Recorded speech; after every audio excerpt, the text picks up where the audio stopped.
Good morning. आज बात करेंगे बेटा कोऑर्डिनेशन नंबर की। केमिस्ट्री के अंदर कोऑर्डिनेशन नंबर क्या चीज़ होती है। देखो बेटा, कोऑर्डिनेशन नंबर का मतलब है कि लैटिस के अंदर जो आपके यूनिट सेल होते हैं और वो यूनिट सेल एटम के मिलने से बनते हैं। ठीक है। अब यूनिट सेल के अंदर जो एक एटम है वो दूसरे कितने एटम को टच कर रहा है, जितनों को वो टच कर रहा है वही उसके नियरेस्ट नीबर होंगे, उससे नज़दीक उसके कोई नहीं होगा। नहीं आई मेरी बात समझ? उससे नज़दीक उसके कोई होगा नहीं। तो जो नियरेस्ट नीबर होते हैं उनको अगर हम काउंट कर लें तो हम क्या कहेंगे, ये उसका कोऑर्डिनेशन नंबर है। समझ आया कि नहीं? जो डायरेक्टली उसको टच कर रहे हैं, क्लोजेस्ट हैं उसके। ठीक है, जैसे एग्जांपल देता हूँ, ये जो है एफसीसी का केस है, फेस सेंटर्ड का केस है। इसमें क्या होता है कि जहाँ जहाँ मैं दिखा रहा हूँ आप ध्यान से देखना, यहाँ पर एटम है, यहाँ एटम है, यहाँ एटम है, इस पॉइंट पर एटम है, इस पोजीशन पर एटम है, इस पोजीशन पर एटम है, इस पोजीशन पर एटम है और इस पोजीशन पर एटम है। इसी के साथ इस पोजीशन पर एटम है, ये एटम दिखाई दे रहा फेस पर। ठीक है बेटा, ये एटम फेस पे दिखाई दे रहा है, ये एटम फेस पर है, ये एटम फेस पर है और ये एटम फेस पर है। इतने एटम्स हैं within the unit cell, face centred है। अब हमें जो ध्यान देना है वो ये है कि कौन सा एटम किसको टच करता है। ठीक है, कौन सा एटम कितने दूसरे एटम्स को ये टच कर रहा है, ये हमें देखना है। तो अगर मैं फेस के एटम को देखूं, फेस वाले एटम को देखूं, तो देखो कितनों को टच करता है। देखो बेटा, ये दोनों एटम एक दूसरे को डायरेक्ट टच नहीं करते, ये नहीं टच करेंगे। तो ये दोनों भी आपस में टच नहीं करेंगे, ये दोनों भी आपस में टच नहीं करेंगे, ये दोनों भी आपस में टच नहीं करेंगे। कॉर्नर वाले एक दूसरे को टच नहीं करते in the case of face centred. हाँ, लेकिन देखो बेटा, ये एटम इस एटम को टच करता है, ये इसको टच करता है, ये इसको टच करता है, ये इसको टच करता है। इस तरह से एक दूसरे को ये टच करते हैं। समझ में आ रही बात कि नहीं आ रही? इस तरह से एक दूसरे को ये टच करते हैं। तो जो टच करते हैं वही उसका कोऑर्डिनेशन नंबर होता है। हर एक केस में अलग अलग होता है। ठीक है, जैसे कि आपका सिंपल क्यूबिक यूनिट सेल है तो उसमें तो 6 कोऑर्डिनेशन नंबर होता है, एक एटम दूसरे 6 एटम को टच करता है। ठीक है, और अगर हम आ जाते हैं आपके बॉडी सेंटर्ड में तो उसमें कोऑर्डिनेशन नंबर 8 होता है। क्या होता है? 8। कैसे होता है वो बताता हूँ आपको। जैसे कि एक क्यूब बना देता हूँ मैं, ये मैं क्यूब डेवलप कर रहा हूँ, ये क्यूब डेवलप कर दिया मैंने।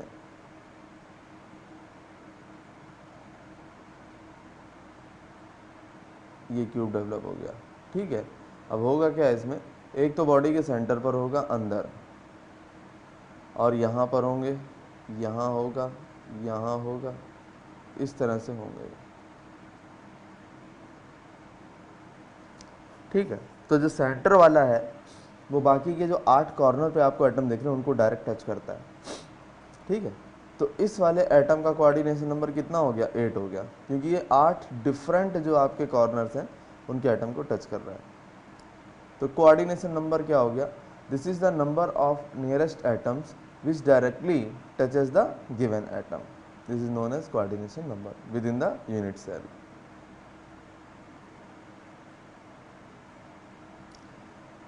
आज बेटा बात करेंगे, अगला टॉपिक जो है हमारा वो है स्पेसेस ऑक्युपाइड या पैकिंग एफिशिएंसी या पैकिंग फ्रैक्शन।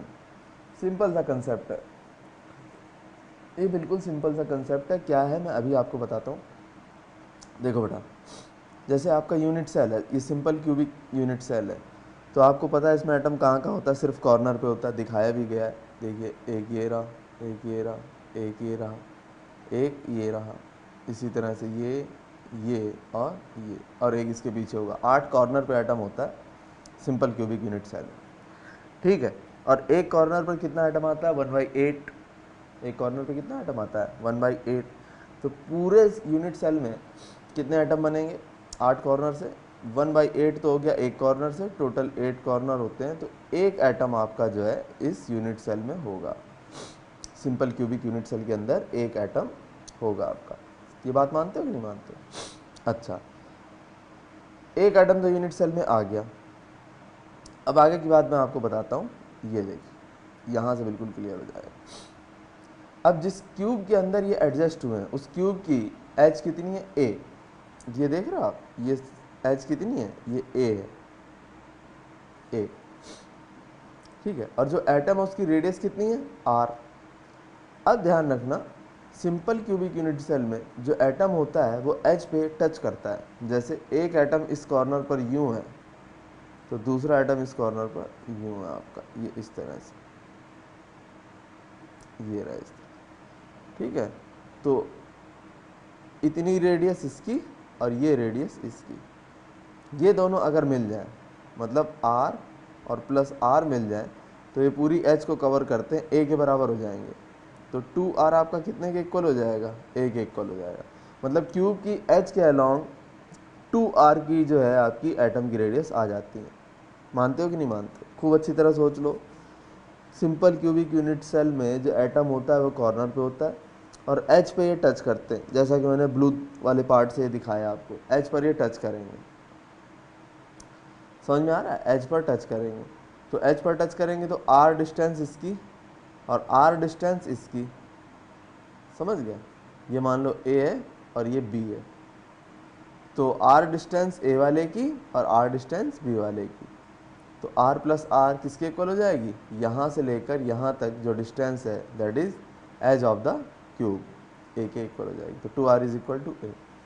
अब आगे की बात इसमें अगर करें तो क्या होगा, पैकिंग फ्रैक्शन क्या होता है कि जो आपका यूनिट सेल है उसके अंदर कितना एटम आ गया, ठीक है, और टोटल वॉल्यूम कितना था क्यूब का, उसका जो रेशियो होता है उसको पैकिंग फ्रैक्शन कहते हैं। समझ में आया? तो एटम कितना आया, एक एटम आया, एक एटम आया पूरे सेल में, यूनिट सेल में, और उसका वॉल्यूम क्या होता है 4/3 pi r cube upon cube का वॉल्यूम क्या होता है ए क्यूब। अब आगे देखो, तो 4/3 पाई आर क्यूब अपॉन ए कितना है 2r, तो ए की जगह क्या पुट कर दूंगा 2r, तो इसका क्यूब कर दूंगा, तो ये चीज़ आ जाएगी 4/3 pi r cube over 8r cube. इससे क्या होगा, आर क्यूब से आर क्यूब कैंसिल हो गया, ठीक है, 4 से ये कैंसिल हो गया 2 टाइम्स। अब आगे देखो क्या होगा, इससे क्या होगा, ऊपर तो आया पाई और नीचे हो गया 6, भाई ये 2 इस 3 से मल्टीप्लाई हो जाएगा 6, पाई की वैल्यू कितनी होती है 3.14/6। समझ आ रहा है कि नहीं आ रहा? ये है, इतने परसेंट हिस्सा जो है आपका, करीब 52.4% शायद बनता है, कैलकुलेट कर लेना, इतने परसेंट जो है पैकिंग फ्रैक्शन आएगा। मतलब क्यूब का 52.4% हिस्सा जो है एटम ने कवर कर रखा है, बाकी जो पोर्शन है वो एम्प्टी है, वॉइड है, खाली पड़ा है।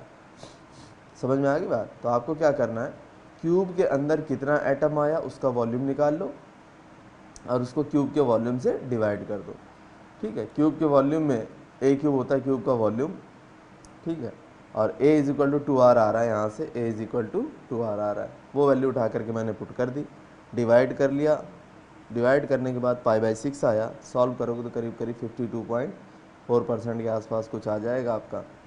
तो ये इसका पैकिंग फ्रैक्शन है। समझ में आ गई बात? इतना हिस्सा जो एटम ने कवर कर रखा है, बाकी पोर्शन एम्प्टी है या वॉइड है। अब बेटा अगला केस देखो, फेस सेंटर्ड के केस में क्या होता है।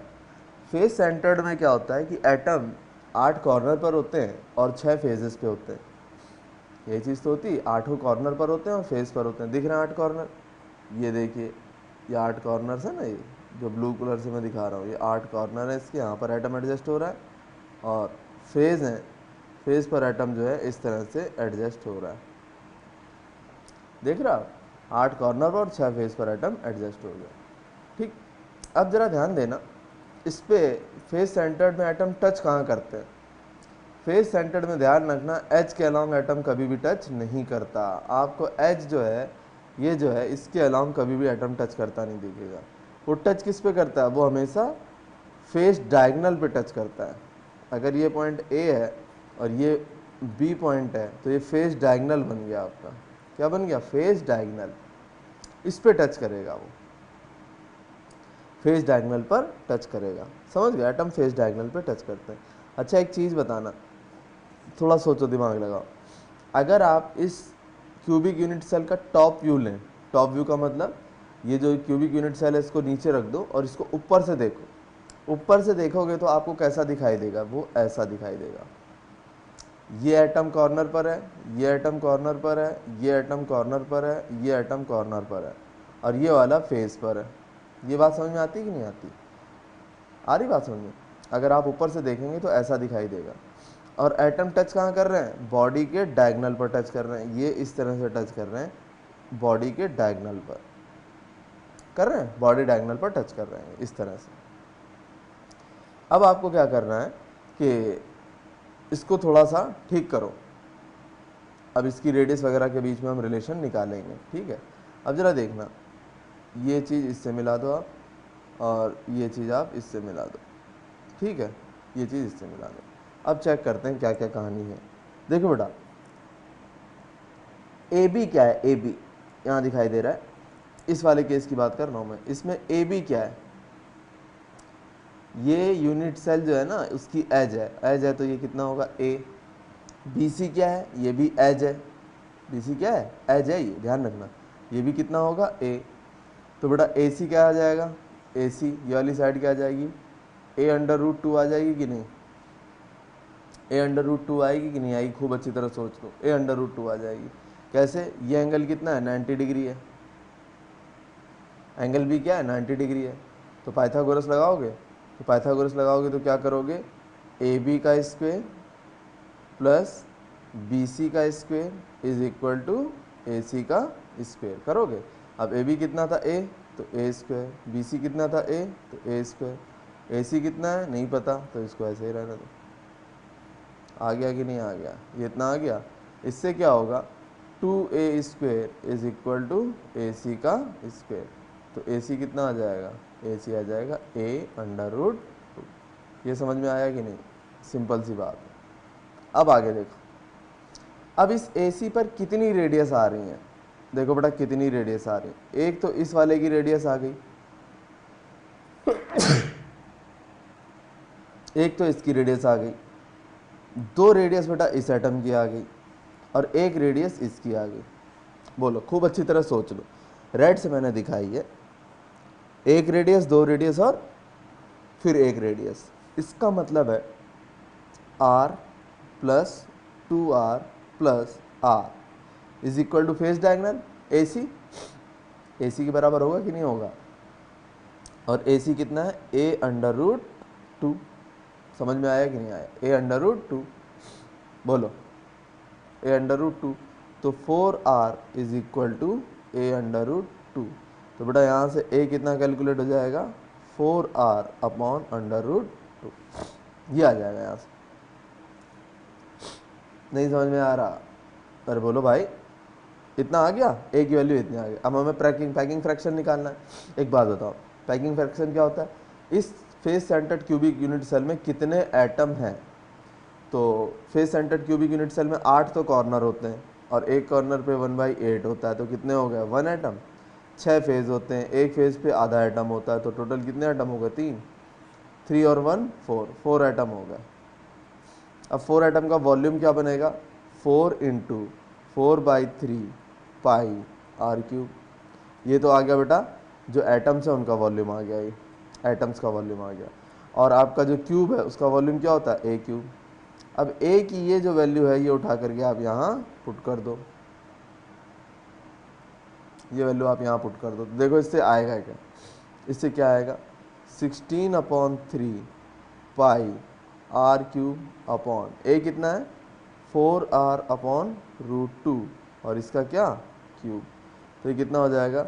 16/3 पाई आर क्यूब ओवर 4 का क्यूब कितना हुआ? 64 r cube upon 2 under root 2।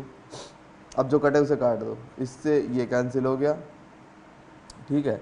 और ये पूरी चीज़ जो है 16/3 multiply pi multiply 2 under root 2 upon 64, ये सारी वैल्यूज में पाई की वैल्यू पुट कर देना 3.14। कितना आ जाएगा आपका? 74% आ जाएगा। परसेंट में निकालोगे तो 74, वैल्यू निकालोगे तो 0.74, ये आ जाएगा आपको।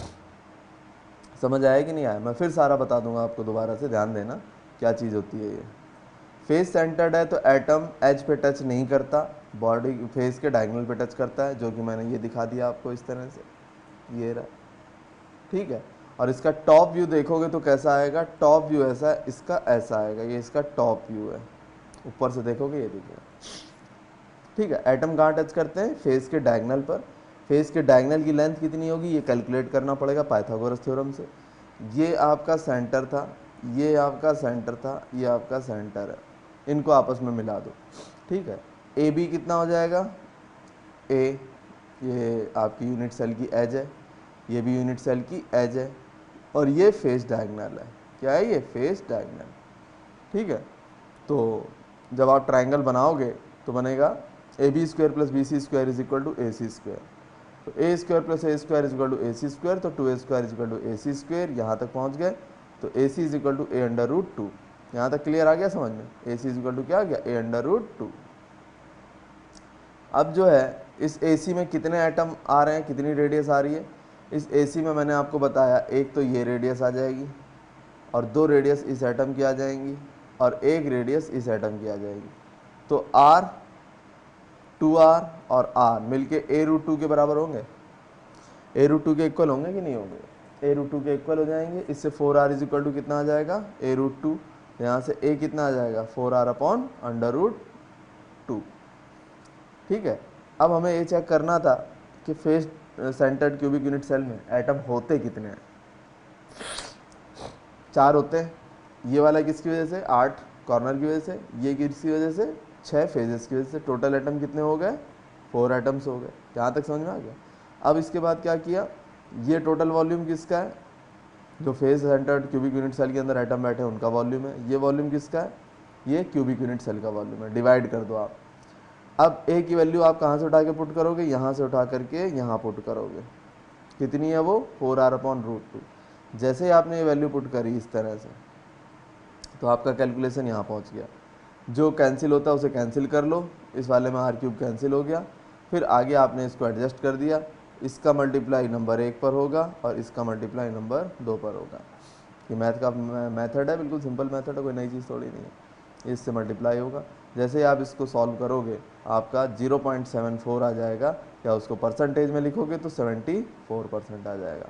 इसका मतलब है जो face centred cubic unit cell होता है उसका 74% पार्ट कौन फिल कर देता है, एटम फिल कर देते हैं, जो बचा हुआ 26% है वो वॉइड होता है, एम्प्टी होता है। तो एक क्यूबिक यूनिट सेल जो था आपका सिंपल क्यूबिक यूनिट सेल, उससे तो बेहतर है, उसमें तो 52.4% ही फिल होता था, इसमें कितना फिल हो रहा है, 74% फिल हो रहा है, मतलब ये ज़्यादा सॉलिड होगा आपका, ठीक है। इसमें बीच में गैप आपको कम देखने को मिलेगा, 74% पार्ट इसका फिल है, समझ आ गया। तो packing fraction in the case of FCC will be 74% और 0.74, गॉट द आइडिया। बेटा सिस्टमेटिक समझोगे तो आएगा, ठीक है, इतना कोई टफ नहीं है ये, थोड़ा सा आपको महसूस करना पड़ेगा। अब आ जाओ बेटा बॉडी डायगोनल वाले में, बॉडी सेंटर्ड क्यूबिक स्ट्रक्चर का जो पैकिंग फ्रैक्शन है वो कैसे निकलेगा, ठीक है। तो सबसे पहले तो ये देखो कि इसमें एटम टच कहाँ करते हैं। बॉडी सेंटर्ड में जो एटम होता है एज पे टच नहीं करता, आपको ये टच करते हुए नहीं दिखाई देंगे, ये टच नहीं करेगा, ये टच नहीं करेगा, ये टच नहीं करेगा। टच कौन से करेंगे, इसके अलॉन्ग, ये चीज़ें आपस में टच करती हैं, बॉडी डायगोनल, समझ गए। अगर ये ए है और ये आपका डी है तो एडी के अलॉन्ग जो एटम जो होंगे वो टच करेंगे। अब देखो एडी के अलॉन्ग कौन कौन से एटम टच करेंगे, एक तो ए पर जो एटम है वो, बॉडी के सेंटर पर जो एटम है वो, और जो डी पर एटम है वो, ये टच करेंगे, ठीक है। अब जरा दिमाग लगाओ, बॉडी डायगोनल की वैल्यू कैसे निकालें, कि बॉडी डायगोनल की लेंथ कितनी होती है। ये तो कंफर्म हो गया कि body centre cubic unit cell में एटम टच कहाँ पर करेंगे, बॉडी के डायगोनल पे टच करेंगे, क्लियर होगी बात, और कहीं भी टच नहीं करते हैं, ठीक है। तो देखो बेटा बॉडी डायगोनल निकलेगा कैसे वो बता देता हूँ। अगर इसकी ये वाली लेंथ कितनी है ए, तो ये फेस डायगोनल कितना हो जाएगा बेटा, बताओ। अभी निकाला था थोड़ी देर पहले, ए अंडर रूट 2, कैसे, ये वाला एंगल 90 डिग्री था, खूब अच्छी तरह सोचो। अरे भैया बेस कैसा है, स्क्वायर बेस है, तो अगर ये वाली लेंथ ए है तो ये वाली लेंथ भी ए है, क्यूब में तो ऐसा ही होता है। ये समझ में आ गया।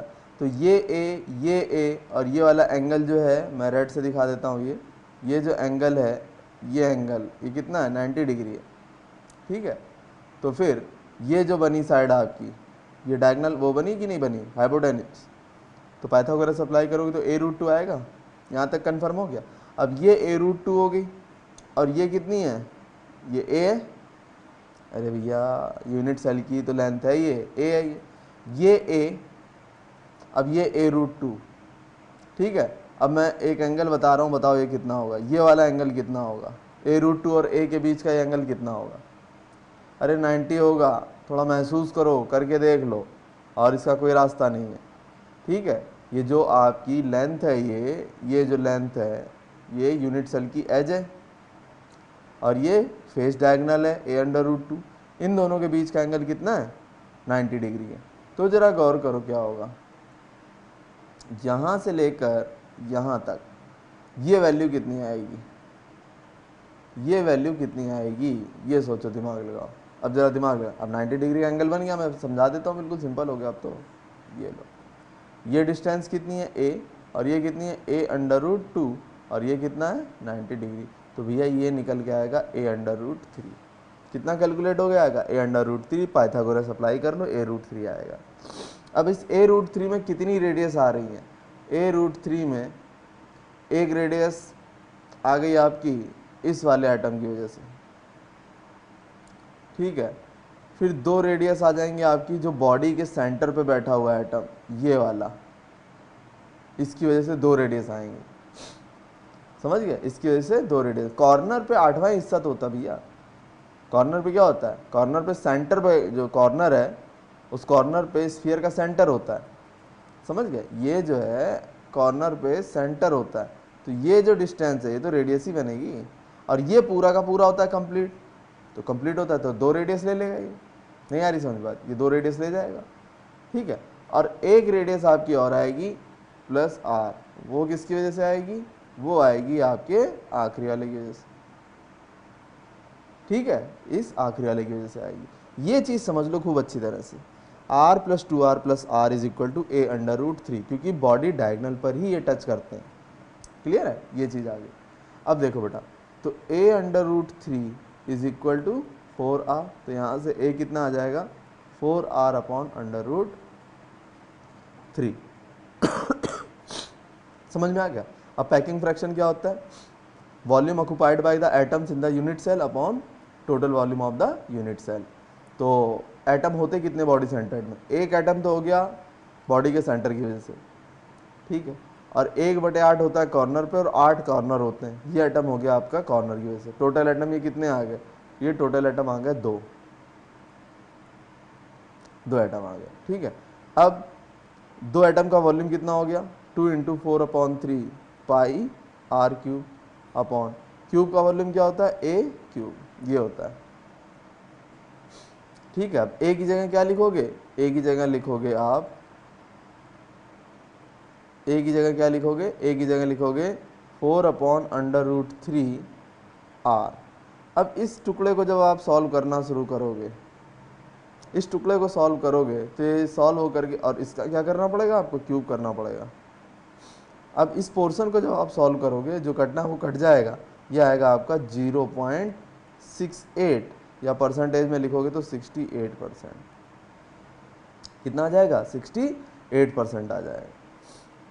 समझ गए कि नहीं समझ गए, 68% आ जाएगा। क्लियर है, 68% हिस्सा जो है इसमें एटम ऑक्युपाई कर लेगा और बाकी हिस्सा जो है वोइड। समझ में आ गया कि नहीं आ गया। एक छोटी सी चीज़ मैं फिर से बताना चाहूँगा आपको, देखो, अगर ये सिंपल क्यूबिक यूनिट सेल है कोई भी, तो एटम कहाँ होता है, सिर्फ कॉर्नर पे होता है, मतलब ये इतना, ये कॉर्नर पे होता है, ठीक है। होता तो बाहर भी है यूँ इस तरह से, लेकिन क्यूबिक यूनिट सेल के हिस्से में 8वां हिस्सा आता है, इसलिए ये इस तरह से यूँ होता है।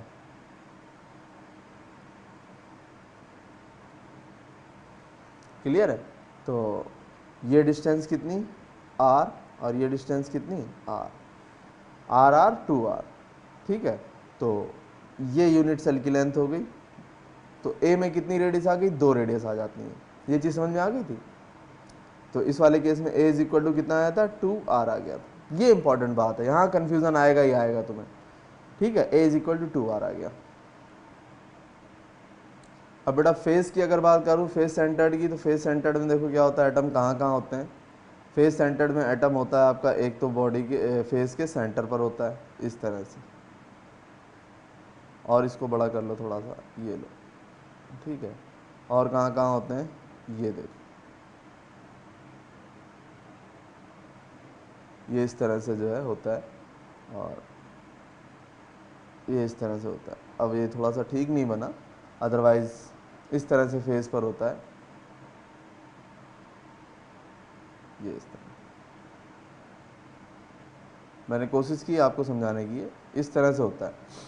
तो हमारे हिस्से में कितना आता है, हमारे हिस्से में इस तरह से आता है। अगर टॉप से देखेंगे आप तो ये चीज़ आती है, ये आ गया, ये इस तरह से आ जाता है, इस तरह से आ जाता है। आता है कि नहीं आता है। अब जो ध्यान देने वाली बात है वो क्या है, ये आपस में यहाँ पर टच नहीं करते, ये जो है एज के अलोंग टच नहीं करते, यहाँ टच नहीं करेंगे। ये टच कहाँ करते हैं, ये टच ही करते हैं इस वाली पोजीशन पर, फेस के डायगोनल पे टच करते हैं, ये टच करेंगे। समझ आया कि नहीं आया, ये टच करेंगे। इसीलिए मैं कह रहा था कि ये रेडियस r, और इसकी तो दोनों रेडियस आ गई 2r, और इसकी एक रेडियस आ गई r, ठीक है। तो फेस डायगोनल कितना कैलकुलेट किया था, a√2, तो a√2 में कितनी आई, r plus 2r plus r, इसलिए मैंने ऐसा किया था, समझ गए। और बिल्कुल सेम बात आपकी जो है बॉडी डायगोनल वाले केस में, ठीक है। Body centred cubic unit cell में जो है बॉडी के डायगोनल पर जो है एटम टच करते हैं, तो एक तो सेंटर पर आ गया एटम पूरा, उसकी तो 2r हो जाएंगे, और कॉर्नर के जो 2 एटम उससे आपके एक एक r आ जाएगा। तो इस तरह से होता है। और एक चीज़ और देखना, अगर एज कितनी है आपकी, a है, तो फेस डायगोनल कितना होता है, फेस डायगोनल होता है a√2। तो बॉडी डायगोनल कितना होता है, बॉडी डायगोनल होता है आपका a√3। अगर एज a है तो a√2 क्या होगा, फेस डायगोनल होगा, और a√3 क्या हो जाएगा, बॉडी का डायगोनल हो जाएगा। समझ में आया कि नहीं। तो ये जो है आपको न्यूमेरिकल में फ़ायदा करेगा, डायरेक्ट याद रखोगे तो न्यूमेरिकल में फ़ायदा रहेगा। अगर एज a है तो फेस डायगोनल a√2 और बॉडी डायगोनल a√3 हो जाएगा। समझ गया कि नहीं समझ गया। इस तरह से जो है आपका पैकिंग फ्रैक्शन निकलता है। तो याद करने का बड़ा सिंपल तरीका है। पैकिंग फ्रैक्शन का मतलब एटम्स ने क्यूबिक यूनिट सेल के अंदर जो है कितनी जगह कवर करी है, कितना वॉल्यूम ऑक्युपाई किया, और डिवाइड किससे करोगे, पूरे वॉल्यूम से डिवाइड करोगे। अब हर केस में आपको ये पता करना है कि टोटल एटम कितने हैं और उनका वॉल्यूम टोटल कितना हुआ, ठीक है। और इस तरह से कहाँ पर वो टच कर रहे हैं, उनके टच वाले तरीके से आप उसकी जो है रेडियस का एच के साथ रिलेशन निकालो, वैल्यू पुट करो, आंसर आ जाएगा। समझ में आया कि नहीं आया। इस तरह से है, ये इंपॉर्टेंट है पैकिंग फ्रैक्शन। अब इसमें आपको ये भी याद होना चाहिए, जैसे सिंपल क्यूबिक यूनिट सेल है, सिंपल क्यूबिक यूनिट सेल, एक तो ये हो गया, दूसरा फेस सेंटर्ड यूनिट सेल, और तीसरा बॉडी सेंटर्ड यूनिट सेल।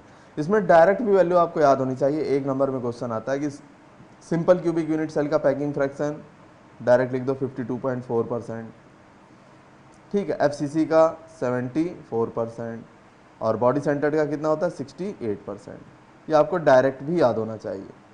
समझ में आ गया। एक नंबर में क्वेश्चन पूछेगा तो वहाँ डिराइव करने नहीं बैठोगे, वहाँ तो आपको वैल्यू याद ही होनी चाहिए।